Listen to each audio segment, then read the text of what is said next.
오후 2시 시내버스는 사람들로 가득 찼습니다. 버스가 흔들릴 때마다 서 있는 사람들은 손잡이를 꽉 잡았습니다. 박상철 할아버지는 왼쪽 다리를 절뚝이며 버스 중앙부에 있는 노약자석을 향해 천천히 걸었습니다. 그의 다리는 40여 년 전 입은 상처 때문에 오래 서 있는 것이 고통스러웠습니다. 저기 자리가 있군. 박상철 할아버지는 노약자석을 발견하고 안도의 한숨을 내쉬었습니다. 하지만 그가 다가가자 노약자석에는 이미 누군가 자리를 차지하고 있었습니다. 목까지 올라오는 용 문신의 팔뚝에는 거미줄 문신이 그려진 건달이었습니다. 그는 머리를 삭발하고 귀걸이를 여러 개 달았으며 날카로운 눈매와 일그러진 미소가 위협적인 분위기를 풍겼습니다. 그는 다리를 쭉 뻗고 일부러 자리를 크게 차지한 채 귀에 이어폰을 꽂고 버스 안을 거만하게 둘러보았습니다. 죄송합니다만 노약자석인데 자리 좀 양보해 주시겠어요? 박상철 할아버지는 공손하게 말했습니다. 건달은 이어폰을 한쪽만 빼고 건방진 표정으로 쳐다보았습니다. 그의 눈빛에는 조롱하는 기색이 역력했습니다. 뭐라고요?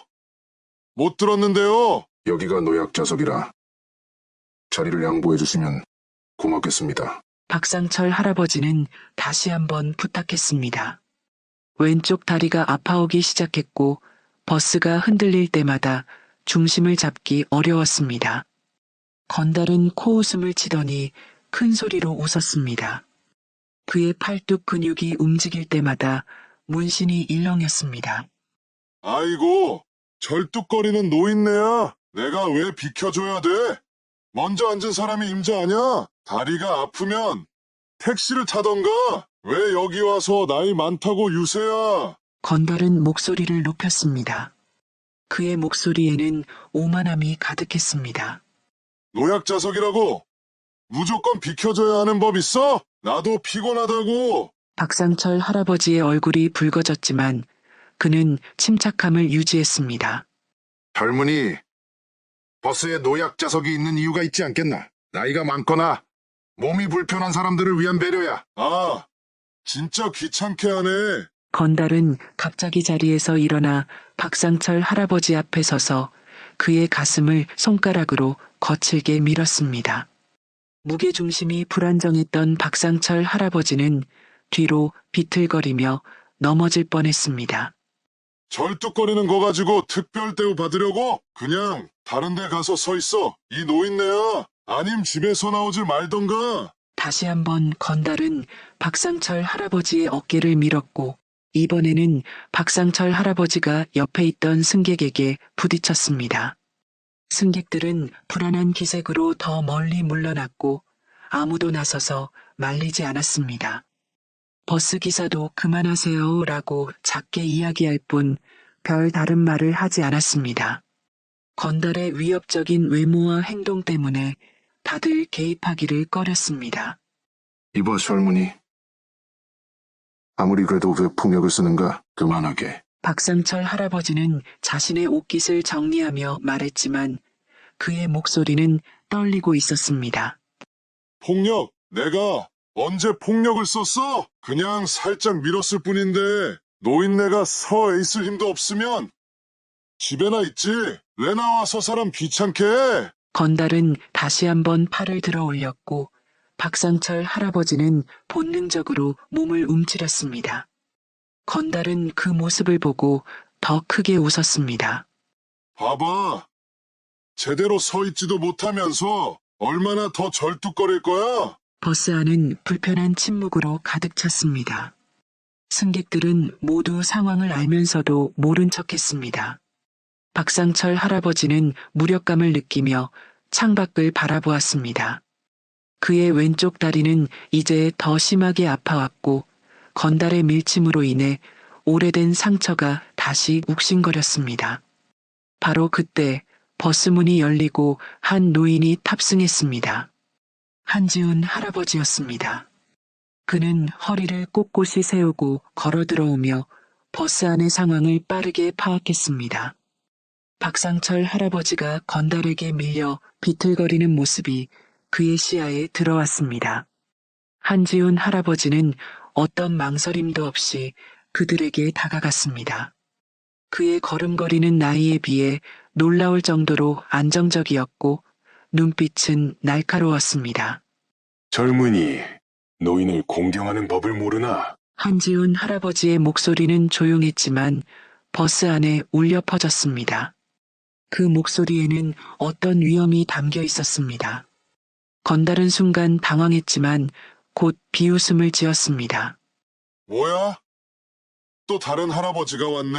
두 분이서 짝짝꿍하게 노인정에 가서 놀지 왜 여기서 설쳐? 건달은 이번에는 한지훈 할아버지를 향해 팔을 뻗었습니다. 그의 의도는 분명했습니다. 한지훈 할아버지도 밀어버리려는 것이었습니다. 그러나 건달의 손이 한지훈 할아버지의 가슴에 닿기도 전에 기적과도 같은 일이 벌어졌습니다. 한지훈 할아버지의 손이 마치 뱀처럼 빠르게 움직였습니다. 그는 건달의 손목을 붙잡아 엄지와 검지로 정확히 앞점을 눌렀습니다. 건달의 얼굴이 순간 일그러졌습니다. 흑! 한지훈 할아버지는 건달의 손목을 그대로 살짝 비틀었습니다. 그 작은 동작만으로 건달은 마치 땅에 못이라도 박힌 듯 무릎을 꿇었습니다. 그의 얼굴은 고통으로 일그러졌고 오만했던 눈빛은 순식간에 공포로 바뀌었습니다. 아, 이거 놔요, 제발! 한지훈 할아버지는 여전히 평온한 표정이었습니다. 마치 손자에게 훈계하듯 조용한 목소리로 말했습니다. 노인을 공경하지 않는 것도 모자라 폭력까지 쓰나 자네 부모님께 제대로 교육받지 못했군. 건달의 친구 둘이 뒤쪽 좌석에서 벌떡 일어났습니다. 그들 역시 문신과 피어싱으로 가득한 몸을 한 건달들이었습니다. 첫 번째 건달이 주먹을 쥐고 한지훈 할아버지를 향해 달려들었습니다. 이 망할 영감탱이가! 그의 주먹이 한지훈 할아버지의 얼굴을 향해 날아왔습니다. 버스 안의 승객들은 숨을 들이켰습니다. 그러나 한지훈 할아버지는 마치 느린 영화를 보듯 주먹을 피했습니다. 그리고 그대로 건달의 팔을 타고 올라가 손바닥으로 그의 팔꿈치 안쪽을 가볍게 쳤습니다. 탁 소리와 함께 건달의 팔이 굳어버렸습니다. 아! 팔이 안 움직여! 건달은 자신의 오른팔이 마비된 것을 보고 비명을 질렀습니다. 한지훈 할아버지는 그의 겨드랑이 밑을 정확히 찌르고 그대로 몸을 틀어 건달을 버스 의자 위로 밀어버렸습니다. 건달은 의자에 고꾸라지며 더 이상 일어나지 못했습니다. 세 번째 건달이 뒤에서 허리춤에 뭔가를 꺼내려 했습니다. 위험한 물건인 듯 했습니다. 그러나 한지훈 할아버지는 이미 알고 있었다는 듯이 뒤돌아보지도 않고 손을 뻗었습니다. 그의 손가락 두 개가 건달의 손목 부분을 정확히 찔렀고 건달의 손에서 주머니 칼이 철컥 소리와 함께 바닥으로 떨어졌습니다. 아! 손가락이 마비됐어! 한지훈 할아버지는 그대로 휙 몸을 돌려 건달의 바지 허리춤을 잡아 위로 당겼습니다. 건달의 팬티가 그대로 드러나며 그는 창피함과 고통으로 몸을 웅크렸습니다. 한지훈 할아버지는 그의 목덜미를 정확히 짚어 탁 소리가 나게 쳤고 건달은 그대로 의식을 잃을 듯 비틀거렸습니다. 단 10초도 되지 않는 시간 동안 3명의 건달은 모두 제압되었습니다. 한 명은 무릎을 꿇은 채 손목이 비틀어져 움직이지 못했고 다른 한 명은 의자에 쓰러져 마비된 팔을 부여잡고 있었으며 마지막 한 명은 팬티가 보이는 채로 목덜미를 잡고 고통스러워했습니다. 버스 안의 모든 승객들은 입을 다물지 못했습니다. 어떤 사람들은 몰래 핸드폰으로 영상을 찍기도 했습니다. 72세 노인이 3명의 건장한 건달들을 종이 인형처럼 가볍게 다루는 모습은 마치 영화 속 장면 같았습니다. 우리 내려요! 제발 내려요! 다음 정류장에 세워주세요! 건달들은 겁에 질려 외쳤습니다. 버스가 다음 정류장에 멈추자 그들은 서로를 부축하며 황급히 버스에서 내렸습니다. 팬티가 보였던 건달은 바지를 부여잡은 채 뛰어내렸고 팔이 마비된 건달은 절뚝거리며 따라갔습니다. 내리면서도 계속 뒤를 돌아보는 그들의 눈에는 공포가 가득했습니다. 한지훈 할아버지는 마치 아무 일도 없었다는 듯 옷깃을 정리하고 노약자석을 가리켰습니다. 앉으시지요, 선생님. 박상철 할아버지는 놀란 표정으로 한지훈 할아버지를 바라보았습니다. 그의 눈에는 경외심이 가득했습니다. 그는 감사의 말을 중얼거리며 노약자석에 앉았습니다. 한지훈 할아버지는 옆자리에 조용히 앉았습니다. 버스 안은 다시 조용해졌지만 이번에는 불편한 침묵이 아닌 경외심 어린 정적이었습니다. 몇몇 승객들은 한지훈 할아버지를 향해 고개를 숙여 존경을 표했습니다. 그가 보여준 무술 실력은 분명 오랜 세월 갈고 닦은 것이 분명했고 누구도 노인에게서 찾아볼 수 없는 놀라운 기술이었습니다. 버스는 다시 평온을 되찾았습니다. 건달들이 내린 후 다른 승객들은 간간히 한지훈 할아버지를 향해 감사와 존경의 눈빛을 보냈습니다. 노약자석에 나란히 앉은 두 노인은 조용히 창밖을 바라보았습니다. 정말 감사합니다. 저를 도와주셔서요. 박상철 할아버지가 먼저 입을 열었습니다. 그의 목소리에는 진심 어린 고마움이 담겨 있었습니다. 별 말씀을요. 당연한 일을 했을 뿐입니다. 한지훈 할아버지는 담담하게 대답했습니다. 저는 박상철이라고 합니다. 근처 삼성의원 원장이에요. 한지훈입니다. 그냥 동네 할아버지죠. 두 사람은 가볍게 목례를 나누었습니다. 버스가 다음 정류장에 도착했고 한지훈 할아버지가 일어났습니다. 여기서 내려야 합니다. 저도 이번 정류장에서 내려요. 성신아파트 방향으로 가시나요? 한지훈 할아버지는 놀란 표정으로 박상철 할아버지를 바라보았습니다. 네, 그쪽으로 갑니다만. 저도 같은 방향이네요. 괜찮으시다면 함께 걸을까요? 두 노인은 버스에서 함께 내렸습니다.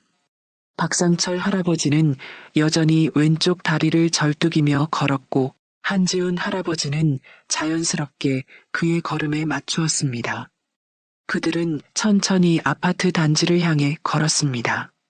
한지훈 할아버지는 박상철 할아버지의 걸음걸이를 살펴보다가 조심스럽게 물었습니다. 실례지만 다리가 많이 불편하신 것 같은데 오래된 상처인가요? 박상철 할아버지는 잠시 걸음을 멈추고 자신의 왼쪽 다리를 내려다보았습니다. 그의 얼굴에 옅은 미소가 번졌습니다. 네. 40년 전 일이에요. 사실 이 다리는 제게 특별한 의미가 있습니다. 한지훈 할아버지는 호기심 어린 표정으로 기다렸습니다.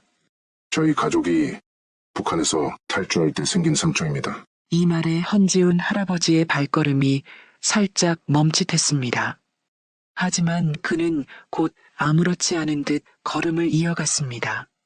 북한에서 오셨군요. 네.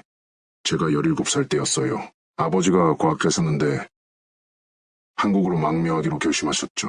두 사람은 천천히 걸으며 이야기를 나누었습니다. 박상철 할아버지의 목소리에는 오래된 기억을 더듬는 듯한 감정이 묻어났습니다. 그때 우리를 도와준 한군인이 계셨어요. 부파공작원이셨죠. 그분이 아니었다면 우리 가족은 절대 남한에 올 수 없었을 겁니다. 한지훈 할아버지의 표정이 미묘하게 변했습니다. 탈출 과정에서 북한군의 총에 맞았어요. 그 군인분이 저를 업고 달렸죠. 그분도 부상을 입으셨는데 그런 위험한 일을 겪으셨군요. 한지훈 할아버지의 목소리는 평온했지만 그의 눈빛은 깊은 생각에 잠긴 듯 했습니다. 사실 아직도 그분을 찾고 있어요. 박상철 할아버지가 갑자기 말했습니다. 그의 눈에는 간절함이 묻어났습니다. 아버지의 유언이기도 했거든요. 우리를 구해준 그 군인을 꼭 찾아 은혜를 갚으라고 하셨어요. 20년 넘게 찾고 있지만 한지훈 할아버지는 발걸음을 천천히 옮기며 말했습니다. 40년이나 지났는데 그분을 찾기는 쉽지 않을 텐데요. 네, 하지만 포기할 수 없어요. 그분은 저희 가족을 구해준 생명의 은인이니까요. 그분 덕분에 제가 의사가 될 수 있었고 많은 생명을 구할 수 있었습니다. 한지훈 할아버지의 표정이 굳었습니다. 그는 더 이상 질문하지 않고 앞만 바라보며 걸었습니다. 침묵이 두 사람 사이에 내려앉았지만 그것은 불편한 침묵이 아니었습니다. 오래된 인연의 무게가 그 침묵을 채우고 있는 듯 했습니다. 그나저나 무술을 배우신 건가요? 아까 보고 깜짝 놀랐습니다. 아니요, 그냥 젊었을 때 잠깐 배웠던 게 몸에 남아있는 것 같습니다. 그렇군요. 아, 저기 찻집이 있는데 혹시 차 한잔 하실래요? 제가 오늘 도움받은 것에 대한 감사의 표시로 대접하고 싶습니다. 박상철 할아버지의 제안에 한지훈 할아버지는 잠시 고민하더니 고개를 끄덕였습니다. 두 노인은 나란히 찻집으로 향했습니다. 그날의 만남 이후 한지훈 할아버지와 박상철 할아버지는 자주 마주치게 되었습니다. 우연히도 두 사람은 비슷한 시간에 같은 버스를 타고 있었습니다. 매일 오후 3시 버스에서 만난 두 노인은 이제 버스에서 내려 함께 걸으며 대화를 나누는 것이 일상이 되었습니다. 오늘도 딱 시간 맞춰 오셨네요. 한 선생님. 박상철 할아버지가 반갑게 인사했습니다. 한지훈 할아버지는 미소를 지으며 고개를 끄덕였습니다. 버스 시간이 정확해서 좋습니다. 두 사람은 평소처럼 버스에 나란히 앉았습니다. 이제는 승객들도 그들을 알아보기 시작했습니다. 특히 한지훈 할아버지의 무술 실력이 소문이 나면서 버스 안에서는 더 이상 노약자석 문제로 시비가 붙지 않았습니다. 그날은 버스가 평소보다 붐볐습니다. 버스 TV에서는 뉴스가 나오고 있었습니다. 오늘 국회에서는 북파공작원 명예 회복 법안이 논의될 예정입니다. 이 법안이 통과되면 국가를 위해 목숨을 걸었지만 오랫동안 인정받지 못했던 북파공작원들의 활동이 공식 기록으로 남게 됩니다. 한지훈 할아버지는 뉴스를 보고 잠시 생각에 잠겼습니다. 그의 눈빛에 묘한 감정이 스쳤지만 곧 평온한 표정으로 돌아왔습니다. 요즘 세상이 참 좋아졌군요. 예전에는 말도 못 꺼내던 이야기들이 이제는 뉴스로도 나오니까 말이에요. 한지훈 할아버지가 조용히 말했습니다. 네, 맞아요. 그분들도 이제 인정받을 때가 됐죠. 박상철 할아버지가 대답했습니다. 그의 표정이 갑자기 진지해졌습니다. 사실 이 뉴스 때문에 또 생각이 나서요. 어제 또 한 번 찾아봤어요. 무엇이요? 북파공작원 관련 기록이요. 이번 법안으로 더 많은 자료가 공개된다고 해서 혹시나 우리 가족을 구해준 두 분에 대한 단서가 있을까 해서. 한지훈 할아버지는 창밖을 바라보며 아무 말도 하지 않았습니다. 아버지께서 돌아가시기 전 제게 유언으로 남기셨어요. 우리 가족을 구해준 그 군인을 꼭 찾아 은혜를 갚으라고요. 이제 이 이야기는 한지훈 할아버지에게 익숙한 것이 되었습니다. 매번 만날 때마다 박상철 할아버지는 빠짐없이 북한 탈출 이야기와 은인을 찾는 이야기를 했습니다. 그날 밤을 잊을 수 없어요. 추격자들의 총성, 강을 건너는 순간의 공포. 그 군인분이 아니었다면 우리 가족은 모두 죽었을 겁니다. 박상철 할아버지의 눈에는 깊은 감사함이 담겨 있었습니다. 그렇군요. 한지훈 할아버지는 짧게 대답했습니다.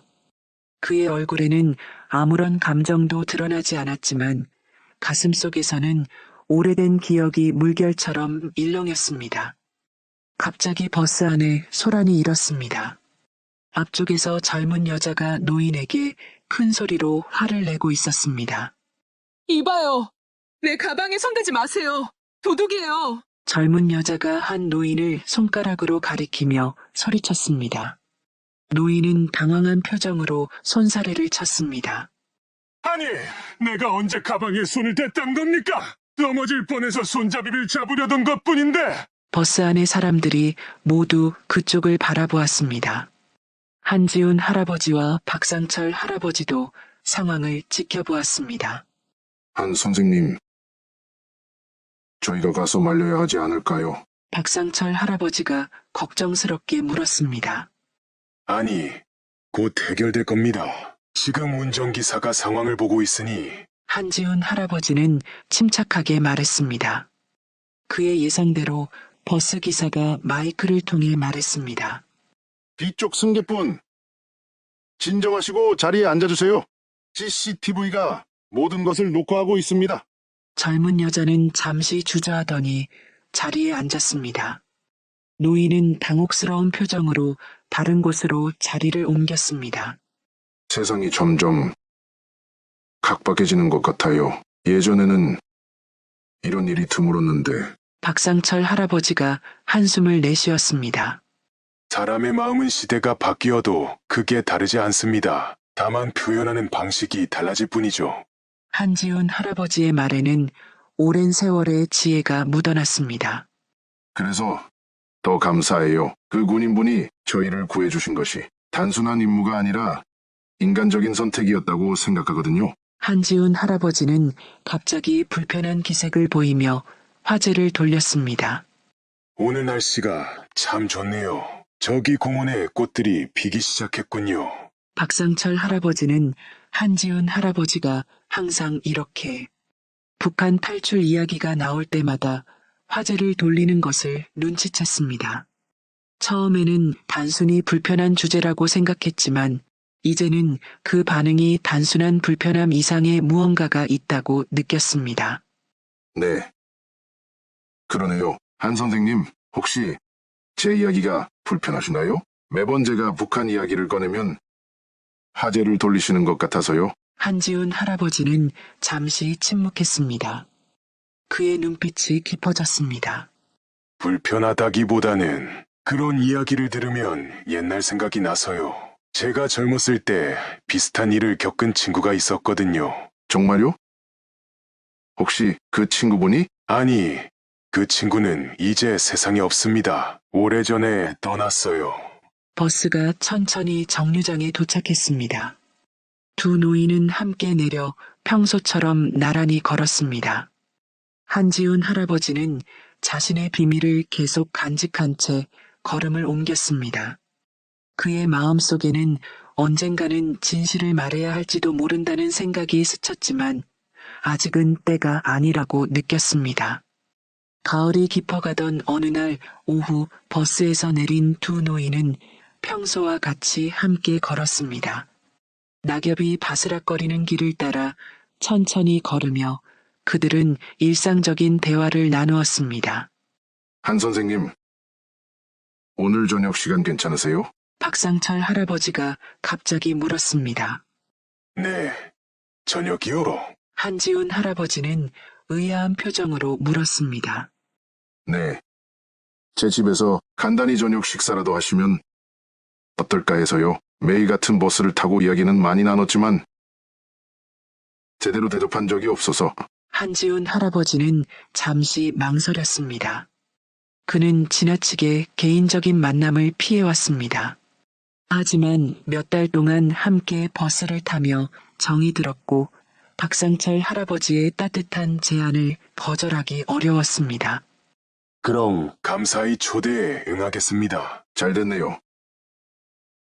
제 집이 바로 저 아파트예요. 걸어서 5분이면 됩니다. 두 사람은 성신 아파트 단지로 향했습니다.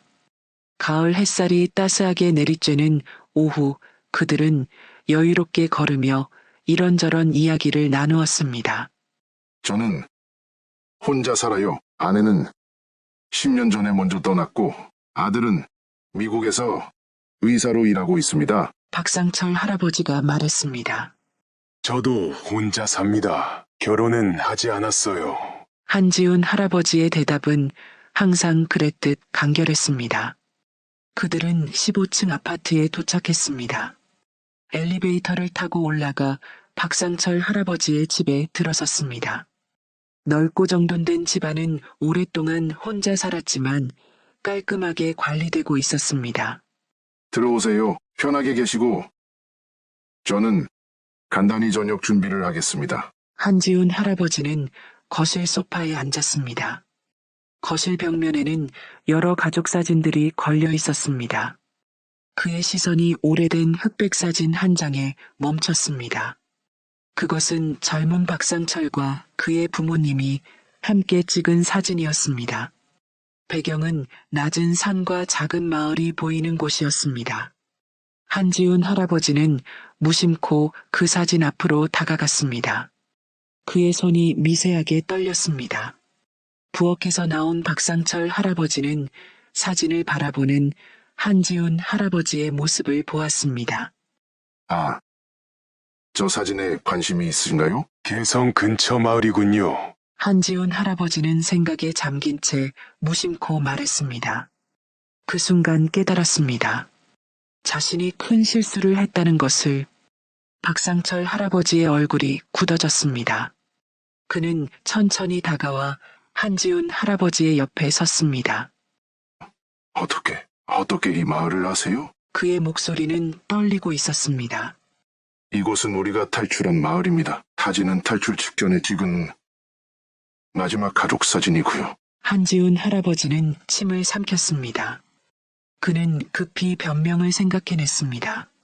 제가 예전에 지도를 많이 봐서 지형이 특이해서 기억나는 것 같습니다. 박상철 할아버지의 눈에는 의심의 빛이 가득했습니다. 그는 한지훈 할아버지의 얼굴을 뚫어져라 바라보았습니다. 개성 근처라고 정확하게 말씀하셨습니다. 이 마을 이름은 공식 지도에도 거의 나오지 않는 작은 마을입니다. 방 안의 공기가 무거워졌습니다.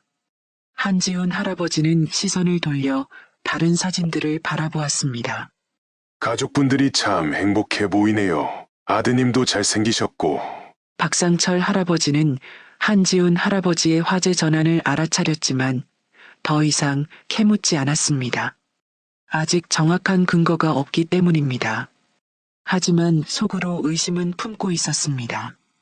대신 그는 옆에 있는 앨범을 꺼내 한지훈 할아버지에게 건넸습니다. 여기 더 많은 사진이 있어요. 한국에 와서 새 삶을 시작한 우리 가족의 이야기죠. 한지훈 할아버지는 조심스럽게 앨범을 받았습니다. 그것은 박진호 가족의 한국 생활을 담은 앨범이었습니다. 어린 박상철이 의대 졸업식에서 찍은 사진, 박진호가 연구실에서 일하는 모습, 가족여행 사진들. 아버지는 과학자로서 한국의 의학 발전에 크게 기여하셨어요. 저도 아버지의 뜻을 이어 의사가 되었고요. 박상철 할아버지의 목소리에는 자부심이 묻어났습니다. 대단하십니다. 새로운 나라에서 그렇게 성공하시다니. 한지훈 할아버지의 목소리는 조용했지만 그 안에는 깊은 감동이 담겨 있었습니다. 그 모든 것이 우리를 구해주신 그분 덕분이에요. 그래서 그분을 꼭 찾고 싶은 거예요. 박상철 할아버지가 한지훈 할아버지의 눈을 똑바로 바라보며 말했습니다. 그의 눈빛은 단호했습니다. 한 선생님, 정말로 그냥 지도를 보고 저 마을을 아신 건가요? 한지훈 할아버지는 잠시 침묵했습니다. 그의 마음속에서는 진실을 말할지 말지 갈등이 일었습니다. 네. 지도에서 본 것 같습니다. 제가 젊었을 때 여러 지역의 지도를 연구했거든요. 박상철 할아버지는 더 이상 추궁하지 않았지만 그의 눈빛은 여전히 의심에 차 있었습니다. 그는 앨범을 다시 받아 조심스럽게 책장에 넣었습니다. 저녁 식사할 시간이네요. 부엌으로 오시죠. 두 사람은 식탁에 마주 앉았습니다. 박상철 할아버지가 준비한 소박하지만 정성 어린 식사가 오갔습니다. 대화는 자연스럽게 이어졌지만 공기 중에는 미묘한 긴장감이 감돌았습니다.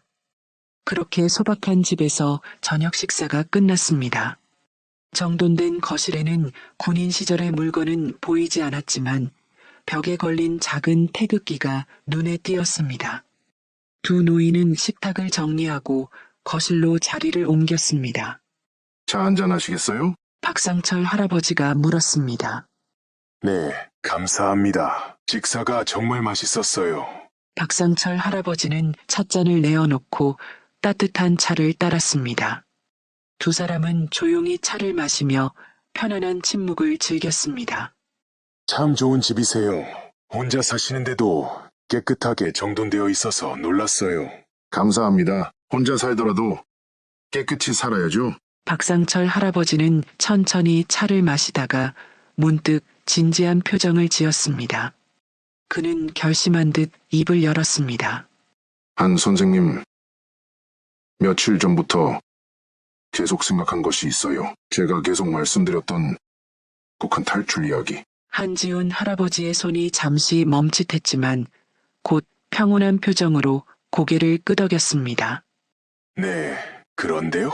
아버지께서 돌아가시기 전에 저에게 말씀하신 게 있습니다. 저희를 구해준 군인은 오른손 엄지에 V자 흉터가 있었다고 하셨어요. 북한군의 총알이 스쳐 생긴 상처라고요. 한지훈 할아버지의 표정이 굳었습니다.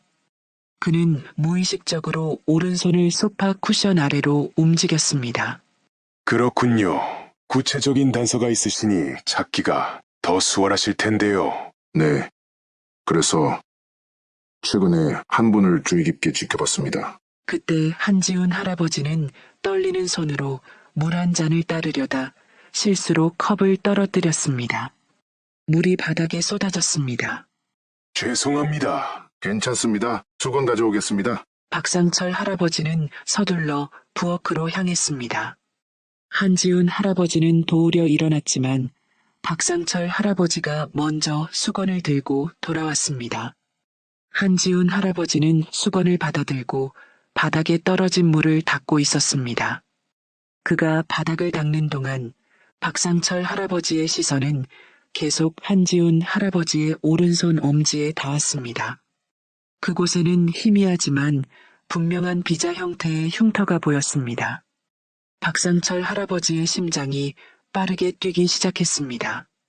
그는 아무 말도 하지 않고 한지훈 할아버지를 지켜보았습니다.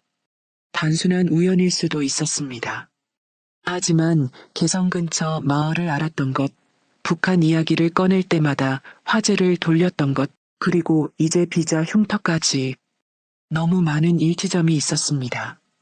한지훈 할아버지가 바닥을 다 닦고 일어났을 때 그는 박상철 할아버지의 시선이 자신의 손에 고정되어 있는 것을 알아차렸습니다. 혹시 그 손의 흉터는 한지훈 할아버지는 대답하지 않았습니다. 그의 눈에서는 불안과 긴장이 읽혔습니다. 박상철 할아버지는 천천히 자리에서 일어나 자신의 가방으로 향했습니다. 그는 가방에서 낡은 물건을 꺼냈습니다. 녹슨 군번줄이었습니다. 저는 항상 이 군번줄을 간직해왔습니다. 이 군번줄은 북한을 탈출할 때 그 군인분께서 제 상처를 묶어주기 위해 사용하셨죠. 그는 군번줄을 한지훈 할아버지 앞에 내려놓았습니다. 군번줄에는 83북01이라는 번호가 희미하게 새겨져 있었습니다.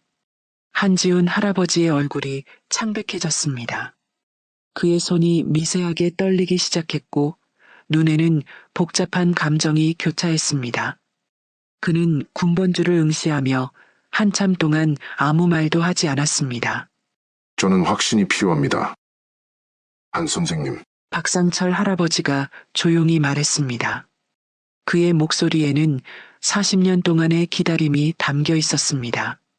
개성 근처 마을을 아시는 것, V자, 흉터, 그리고 이제 이 군번줄을 쳐다보는 한 선생님의 눈빛까지 우연이라기엔 너무 많은 일치점이 있습니다. 박상철 할아버지는 절뚝이며 한 걸음 더 다가갔습니다.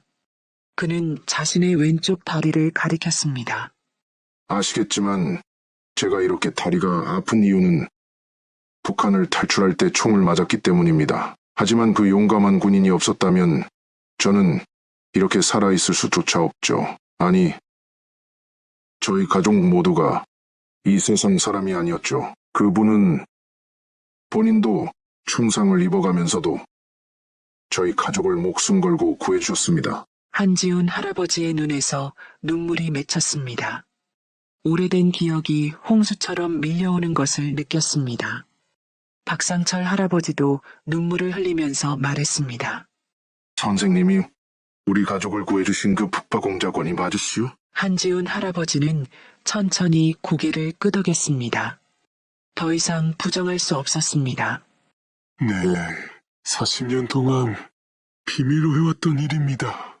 그의 목소리는 떨렸고 눈에서는 눈물이 흘러내렸습니다. 40년 동안 가슴에 묻어두었던 비밀이 마침내 밝혀지는 순간이었습니다. 왜 그동안 말씀해 주시지 않았어요? 걔가 그렇게 오랫동안 찾아다녔는데 이렇게 바로 제 옆에 계셨는데. 비밀 작전이었기 때문입니다. 북파공작원의 신분은 국가기밀이었습니다. 그걸 발설하면 법적으로 처벌받을 수 있었어요. 한지훈 할아버지는 깊은 한숨을 내쉬었습니다. 그뿐만이 아닙니다. 제 손에는 피가 묻어 있습니다. 임무수행 중 많은 사람들의 목숨을 앗아갔습니다. 그 기억들은 제 영혼을 무겁게 짓누르고 있었어요. 제가 한 일이 과연 올바른 것이었는지 항상 의문이 들었습니다. 그는 떨리는 손으로 군번줄을 집어들었습니다. 국가를 위한 일이었지만 때로는 무게를 감당하기 어려웠습니다. 그리고 인정받지 못했습니다. 저희는 그림자 속에서 살아야 했어요. 누구에게도 우리의 진짜 정체를 말할 수 없었죠. 박상철 할아버지는 서랍에서 낡은 봉투를 꺼냈습니다. 선생님을 찾기 위해 저는 이 10년 넘게 수소문을 했습니다. 만나면 이걸 꼭 전해드리고 싶었어요. 이것은 아버지가 남긴 편지입니다. 선생님을 찾으면 꼭 전해달라고 하셨어요. 한지훈 할아버지는 떨리는 손으로 봉투를 받았습니다. 조심스럽게 편지를 꺼내 읽기 시작했습니다. 그것은 박진호가 임종 전에 쓴 편지였습니다. 그는 한지훈에게 깊은 감사를 표하며 그의 희생 덕분에 자신의 가족이 자유를 얻고 의미 있는 삶을 살 수 있었다고 썼습니다. 편지를 다 읽은 한지훈 할아버지의 눈에서는 눈물이 멈추지 않았습니다. 당신 아버지는 정말 용감한 분이었습니다. 목숨을 걸고 자유를 선택하신 분이었죠. 두 노인은 40년의 시간을 뛰어넘어 마침내 진실 앞에서 마주보았습니다. 한지훈 할아버지는 오랫동안 자신이 한 일의 가치를 의심해왔지만 이제 그 앞에 살아있는 증거가 있었습니다. 그가 목숨을 걸고 구한 소년이 훌륭한 의사가 되어 수많은 생명을 구했고 이제 그의 앞에 서 있었습니다. 때는 1978년 9월 칠흑 같은 어둠이 내린 북한 국경 지역. 초가을의 밤 공기는 차가웠고 주변에는 나뭇잎 흔들리는 소리와 멀리서 들려오는 개 짖는 소리만이 간간히 들렸습니다. 젊은 나이에 한지훈은 어둠 속에 완벽하게 숨어 있었습니다. 그는 검은색 특수 복장을 입고 얼굴에는 위장 페인트를 발랐습니다. 쌍안경으로 주변을 살피며 그는 표적 지점을 확인했습니다. 개성에서 북쪽으로 20km 떨어진 작은 마을, 국경과 가까운 이 장소는 임무를 수행하기에 최적의 장소였지만 그만큼 위험했습니다. 시간 정확히 맞춰야 한다. 22시 정각에 접선. 5분 이상 지체되면 포기하고 철수한다. 그는 속으로 임무 계획을 다시 한번 되새겼습니다. 그의 손목시계는 21시 55분을 가리키고 있었습니다. 그는 수신호를 보내기 위해 작은 손전등을 꺼내 준비했습니다. 이 임무는 일반적인 정보 수집이나 파괴 공작이 아닌 특수 추출 작전이었습니다. 북한의 핵심 과학자 박진호와 그의 가족을 안전하게 한국으로 데리고 오는 것이 목표였습니다. 박진호는 북한의 중요 생화학 연구소에서 일하는 과학자로 귀중한 정보와 기술을 가지고 있었습니다. 그는 비밀리에 한국 정부와 접촉해 망명을 요청했고 그의 가족과 함께 안전하게 데려오는 임무가 한지훈에게 주어졌습니다. 정확히 22시, 그는 약속된 장소에서 깜빡임 신호를 3번 보냈습니다. 잠시 후 어둠 속에서 약한 응답 신호가 돌아왔습니다. 그는 조심스럽게 접근했습니다. 숲속 작은 오두막 앞에 3명의 인물이 긴장된 모습으로 서 있었습니다. 중년의 남자, 그의 아내로 보이는 여성, 그리고 10대 중반으로 되어 보이는 소년. 그들은 작은 가방만을 들고 있었고 얼굴에는 공포와 긴장감이 역력했습니다. 한지우는 조심스럽게 다가가며 약속된 암호를 속삭였습니다. 가을비가 내리면 강물은 불어납니다. 중년 남성이 떨리는 목소리로 응답했습니다. 그러나 소나무는 결코 휘어지지 않습니다. 정확한 응답. 한지우는 안도의 숨을 내쉬었습니다. 박진호 선생님이시죠? 저는 여러분을 안전하게 모실 겁니다. 저를 믿고 따라와 주세요. 박진호는 급히 고개를 끄덕였습니다. 그의 얼굴에는 깊은 주름이 패여 있었고 눈에는 공포와 결연함이 섞여 있었습니다. 이쪽은 제 아내 김미영이고 아들 상철입니다. 모두 준비됐습니다. 한지우는 소년 박상철을 바라보았습니다. 마른 체구의 소년은 겁에 질린 눈으로 주변을 살피고 있었습니다. 그의 얼굴에는 아직 어린 티가 남아 있었지만 눈빛은 이미 많은 것을 보고 겪은 듯 했습니다. 걱정 마십시오. 무슨 일이 있어도 끝까지 남한으로 모시겠습니다. 한지훈의 목소리는 부드럽지만 확신에 차 있었습니다. 그는 가족들에게 가까이 다가갔습니다. 이제부터는 제 지시에 정확히 따라주셔야 합니다. 소리는 최대한 내지 마시고 제 뒤를 바짝 따라오세요. 만약 위험 상황이 발생하면 제가 신호를 보낼 테니 그때는 즉시 엎드리셔야 합니다. 박진호의 아내가 불안한 목소리로 물었습니다. 정말 우리가 무사히 갈 수 있을까요? 한지우는 따뜻한 미소를 지으며 그녀의 어깨를 가볍게 두드렸습니다. 걱정 마세요. 제가 목숨을 걸고 여러분을 지킬 겁니다. 우리는 반드시 성공할 겁니다. 그의 단호한 말에 가족들의 긴장이 조금 풀렸습니다. 한지우는 소년 박상철에게 다가가 그의 어깨를 잡았습니다.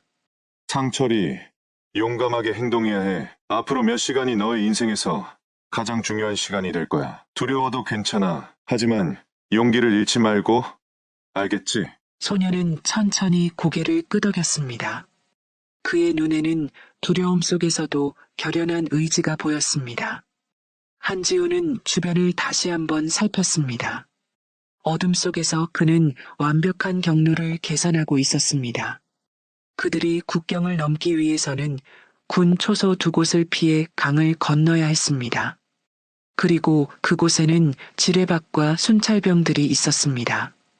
이제 출발하겠습니다. 제 뒤를 정확히 따라오시면 됩니다. 그리고 제가 밟는 곳만 밟으셔야 합니다. 한지우는 앞장서서 어둠 속으로 움직이기 시작했습니다. 그의 걸음은 마치 숲의 일부가 된 것처럼 소리 없이 진행됐습니다. 박진호 가족은 불안한 모습으로 그의 뒤를 따랐습니다. 작은 개울가에 다다랐을 때 한지우는 갑자기 멈춰서서 손을 들어 올렸습니다. 모두가 숨을 죽였습니다. 멀리서 군인들의 발소리가 들려왔습니다. 순찰되었습니다.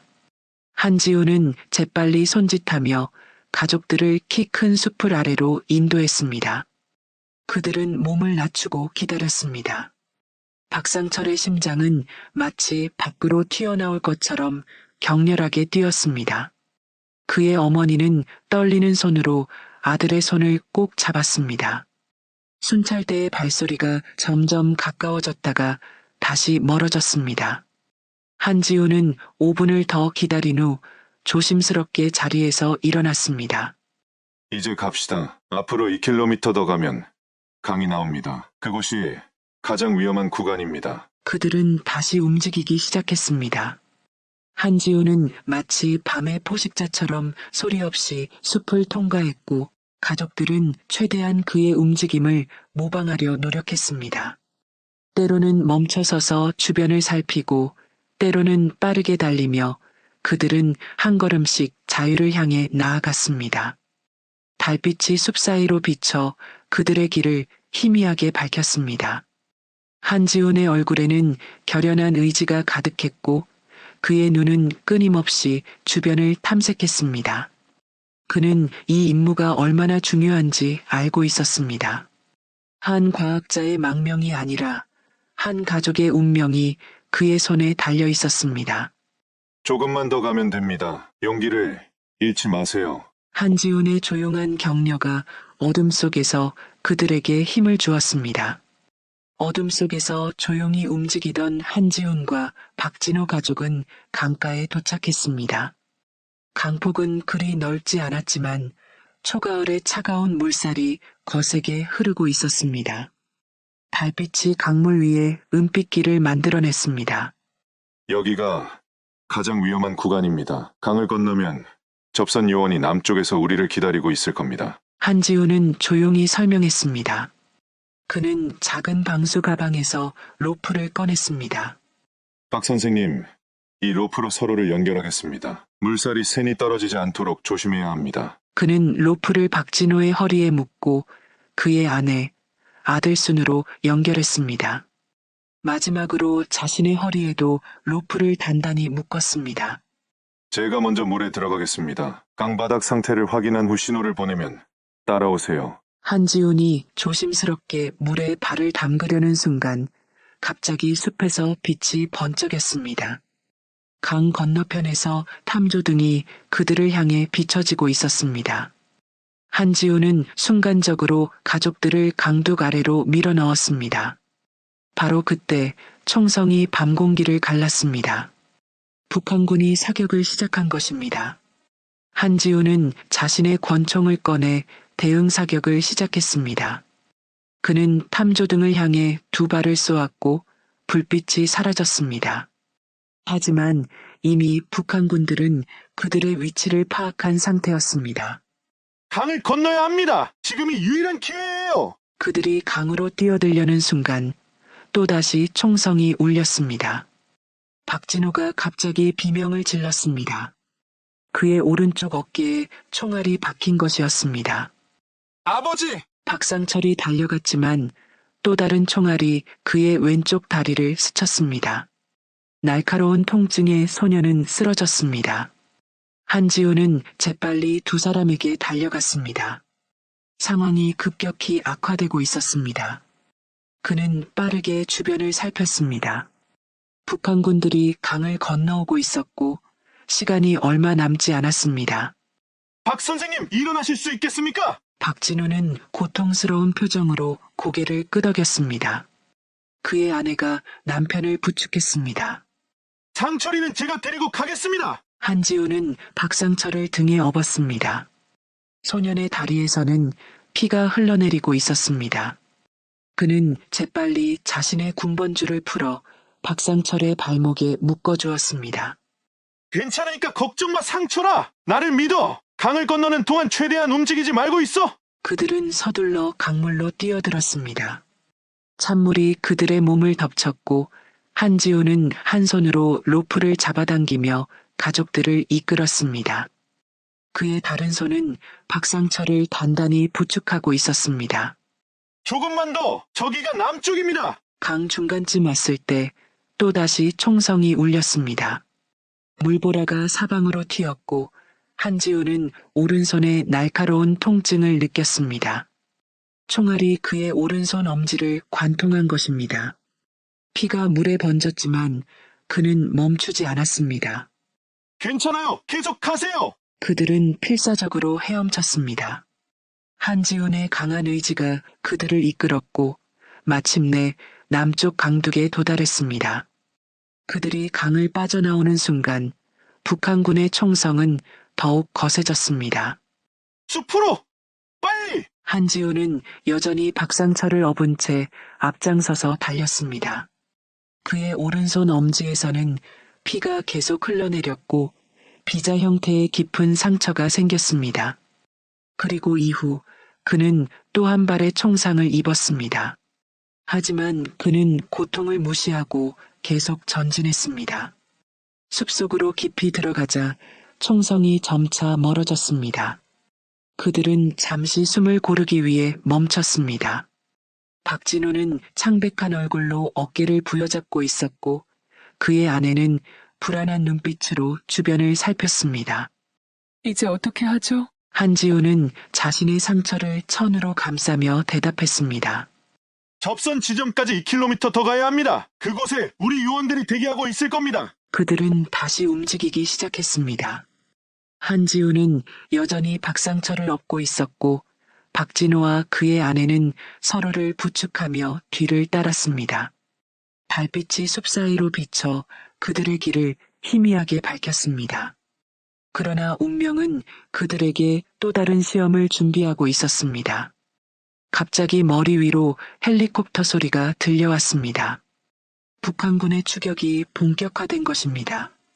이대로는 모두가 위험합니다. 한지우는 결단을 내렸습니다. 그는 주머니에서 작은 지도를 꺼냈습니다.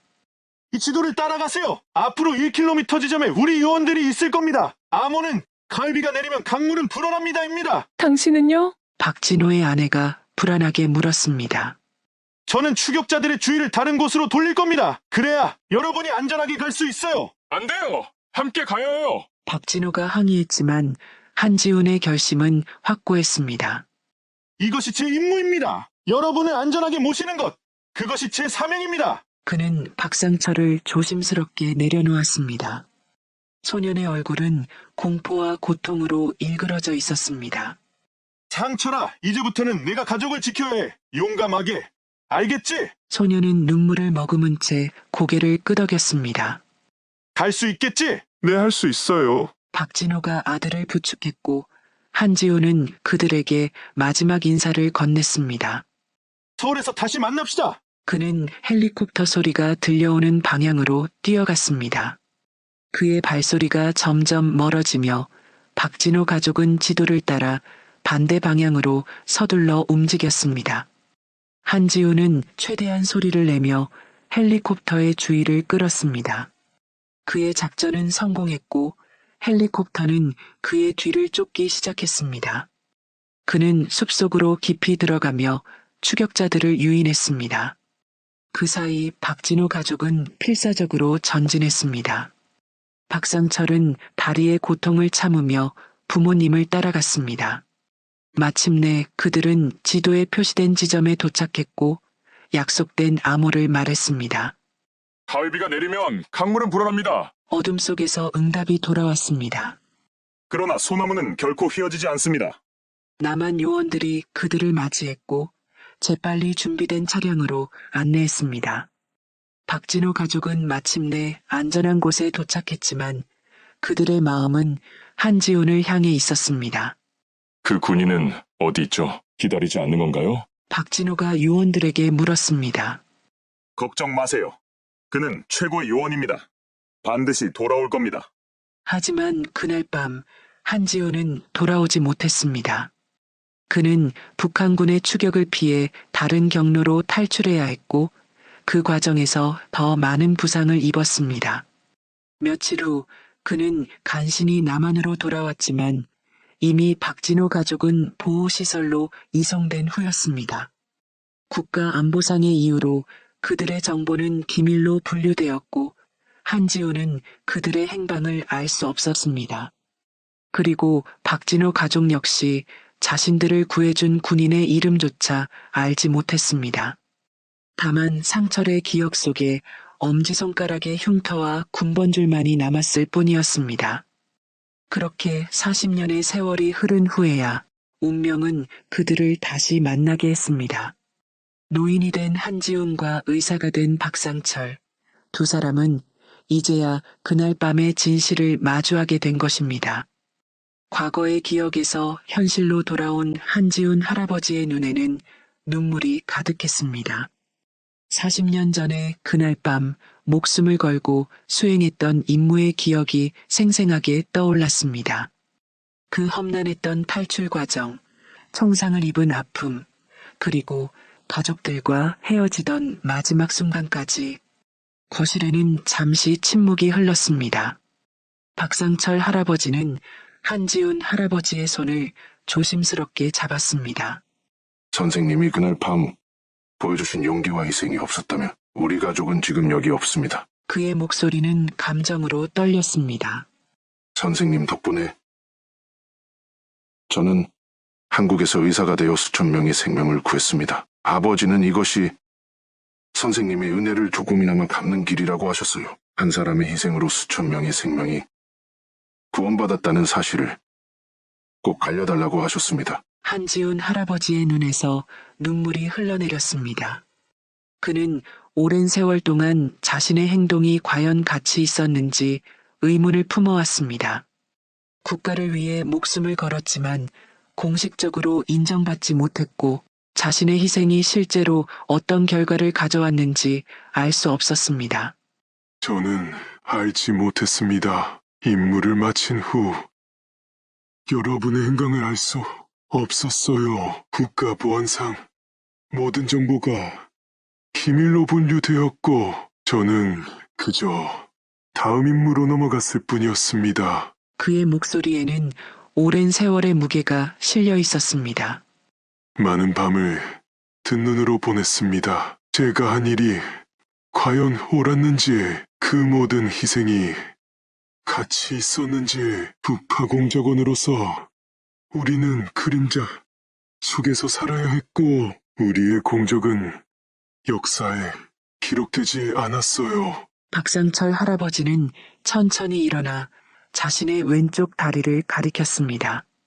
그는 의도적으로 더 명확하게 절뚝거리며 걸었습니다.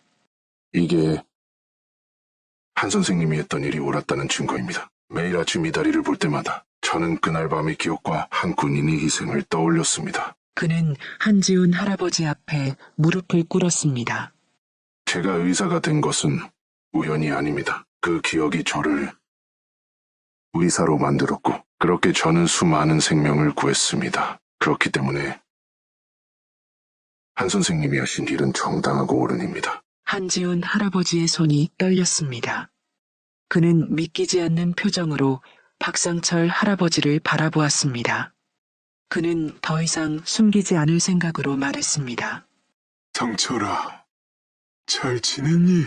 고맙다.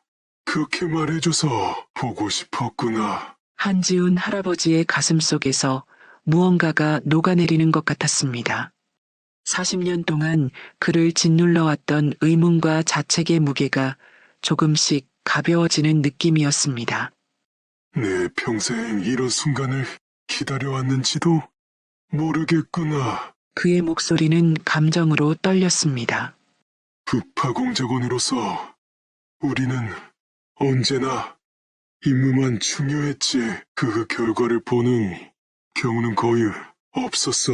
많은 동료들이 돌아오지 못했고 돌아온 이들도 제대로 인정받지 못했지. 한지훈 할아버지는 깊은 숨을 내쉬었습니다. 하지만 오늘 내가 이렇게 내 앞에 의사로서 멋지게 서 있는 걸 보니 모든 것이 가치 있었던 것 같구나. 박상철 할아버지는 한지훈 할아버지의 손을 꼭 잡았습니다. 선생님의 희생은 결코 헛되지 않았습니다. 저희 가족뿐만 아니라 제가 치료한 모든 환자들, 선생님의 용기가 만들어낸 선한 영향력은 계속해서 이어질 겁니다. 한지훈 할아버지의 얼굴에 감동의 미소가 번졌습니다. 평생 국가를 위해 살아왔지만 제대로 인정받지 못했던 그에게 이 순간은 그 무엇과도 바꿀 수 없는 보상이었습니다. 고맙다. 상철아, 내가 이렇게 훌륭한 사람으로 자란 것을 보니 내 인생이 의미 있었던 것 같구나. 두 노인은 40년의 세월을 뛰어넘어 마침내 서로를 껴안았습니다. 그들의 눈에는 감동의 눈물이 가득했습니다. 한지훈 할아버지는 처음으로 자신의 희생이 헛되지 않았음을 깨달았고 오랜 세월 그를 짓눌러왔던 무게가 조금씩 가벼워지는 것을 느꼈습니다. 서로의 존재를 확인한 그날 이후로 한지훈 할아버지와 박상철 할아버지는 더욱 가까워졌습니다. 매일 같은 버스를 타고 함께 시간을 보내며 40년의 공백을 메우기 위해 많은 이야기를 나누었습니다. 한지훈 할아버지는 자신의 북파 공작원 시절 이야기를 조금씩 들려주었고, 박상철 할아버지는 의사로서의 삶과 가족의 역사를 들려주었습니다. 가을이 깊어가는 어느 날 오후 두 사람은 평소처럼 공원을 산책하고 있었습니다. 갑자기 한지훈 할아버지가 걸음을 멈추고 가슴을 움켜쥐었습니다. 괜찮으세요, 한 선생님? 박상철 할아버지가 걱정스럽게 물었습니다. 괜찮아. 그냥 잠시 숨이 차서. 그러나 한지훈 할아버지의 얼굴은 점점 창백해졌고 그의 호흡은 거칠어졌습니다. 그리고 갑자기 그는 벤치에 기대다가 그대로 쓰러졌습니다. 한 선생님! 선생님! 박상철 할아버지는 재빨리 한지훈 할아버지의 맥박을 확인했습니다. 맥박은 느리고 불규칙했습니다. 의사로서의 본능이 즉시 발동되었습니다. 그는 주변의 행인에게 도움을 요청하며 119에 전화를 걸었습니다. 한 남성이 갑자기 의식을 잃었습니다. 맥박이 불규칙하고 호흡이 불안정합니다. 빨리 와주세요. 구급차가 도착할 때까지 박상철 할아버지는 한지훈 할아버지 곁을 지키며 기본적인 응급처치를 했습니다. 그의 손은 떨렸지만 평생 환자를 진료해온 의사로서의 침착함을 유지했습니다. 버텨요. 선생님, 제발 버텨요. 구급차가 도착했고 한지훈 할아버지는 재빨리 병원으로 이송되었습니다. 박상철 할아버지도 함께 탑승했습니다. 그는 응급의료진에게 한지훈 할아버지의 과거 병력에 대해 설명했습니다. 40년 전에 총상을 입었습니다. 오른쪽 어깨와 가슴 부였어요. 당시에 일부 파편이 제거되지 않았을 가능성이 있습니다. 저는 삼성의원 원장입니다. 근처에 제 병원이 있습니다. 그쪽으로 가주세요. 병원에 도착한 후 한지훈 할아버지는 즉시 검사실로 이송되었습니다.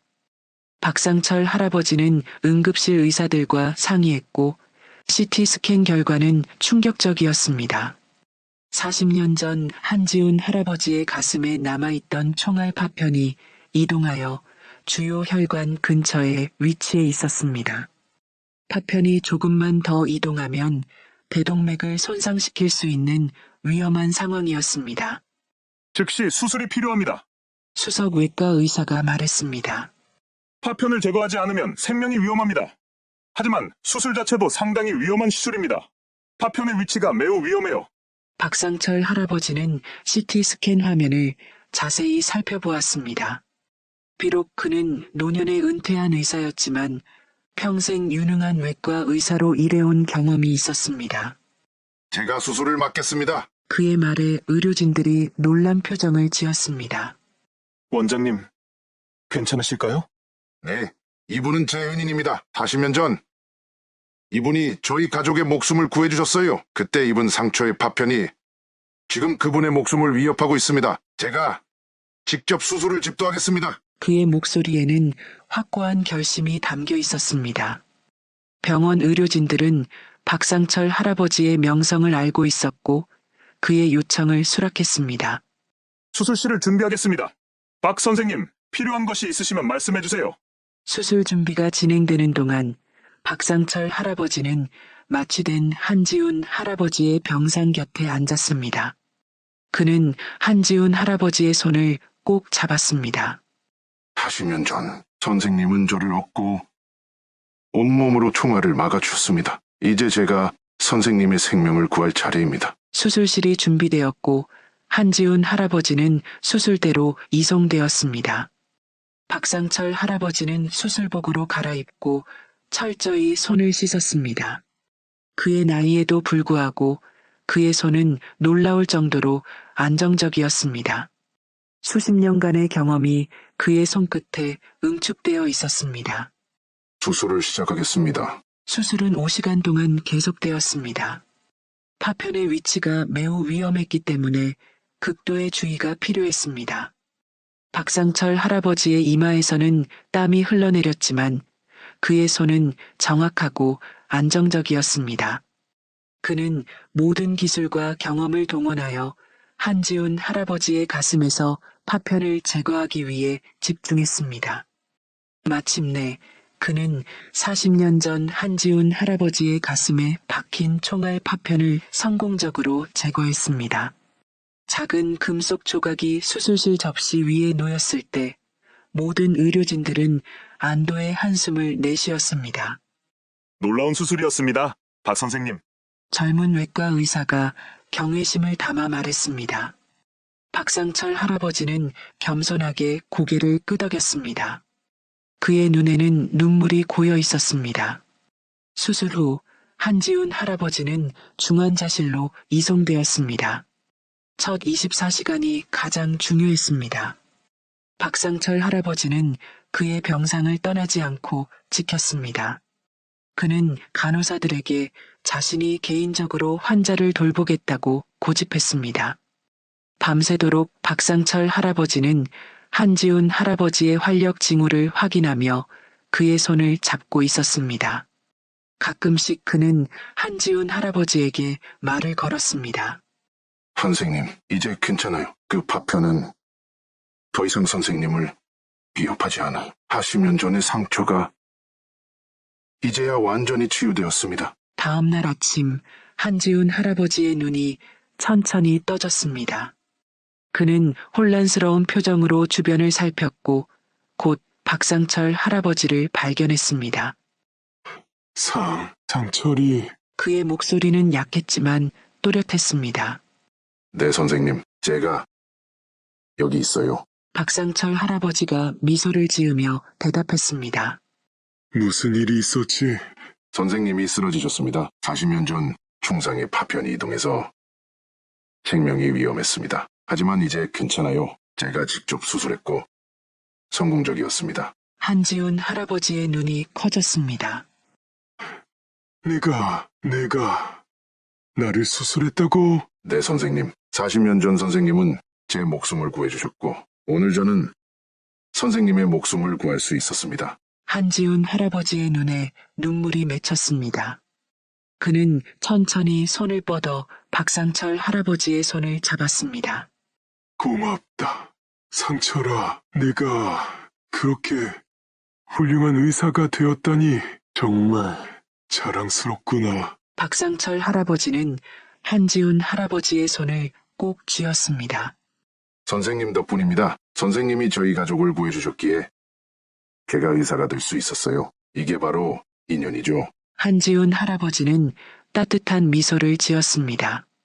그의 가슴에서는 40년 동안 그를 괴롭혀왔던 파편이 사라졌고 그의 마음에서도 오랜 무게가 사라진 것 같았습니다. 그의 희생이 헛되지 않았다는 확신과 함께 지금 그는 자신이 구한 소년의 손에 의해 다시 한번 삶을 얻게 된 것입니다. 창밖으로 밝은 가을 햇살이 비쳐들었고 두 노인의 얼굴을 따스하게 비추었습니다. 과거의 상처와 고통을 넘어 그들은 이제 새로운 인연의 시작점에 서 있었습니다.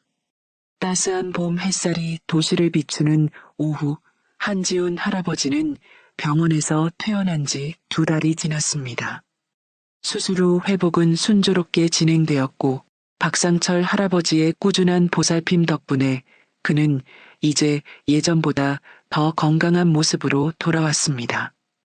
두 노인의 우정은 과거의 비밀이 드러난 후 더욱 깊어졌고 그들은 매일 같은 시간에 같은 버스를 타며 서로의 시간을 함께했습니다. 오후 3시 버스 정류장에서 만난 두 노인은 반갑게 인사를 나누었습니다.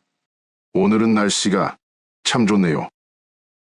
한 선생님. 박상철 할아버지가 미소를 지으며 말했습니다. 그러게 봄이 깊어가니 공기도 좋아. 한지훈 할아버지도 환한 미소로 화답했습니다. 그의 얼굴에는 예전에 볼 수 없었던 평온함이 깃들어 있었습니다. 40년 동안의 비밀을 털어놓고 자신의 희생이 헛되지 않았음을 알게 된 후 그는 마치 무거운 짐을 내려놓은 것처럼 가벼워 보였습니다. 버스가 도착했고 두 노인은 천천히 버스에 올랐습니다. 버스는 평소보다 사람들로 붐볐습니다. 노약자석은 모두 젊은이들이 차지하고 있었습니다.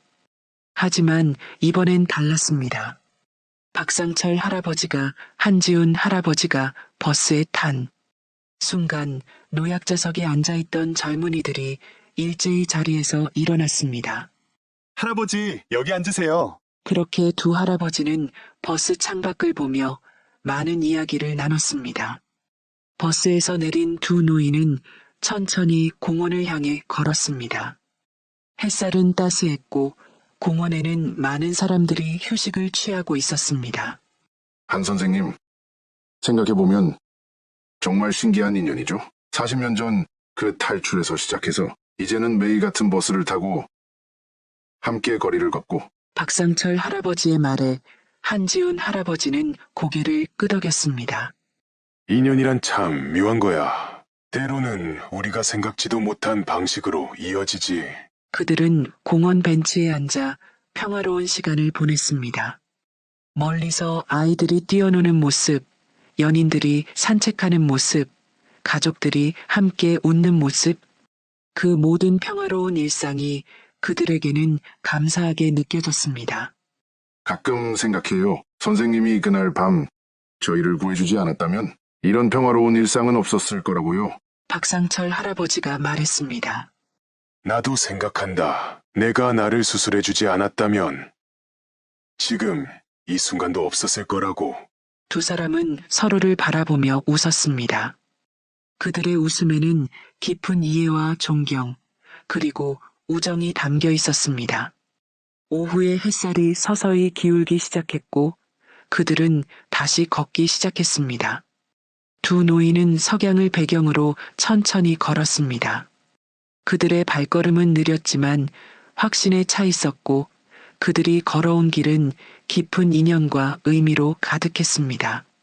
40년 전에 위험천만했던 탈출에서 시작된 그들의 인연은 이제 세상을 조금씩 변화시키는 작은 불씨가 되었습니다.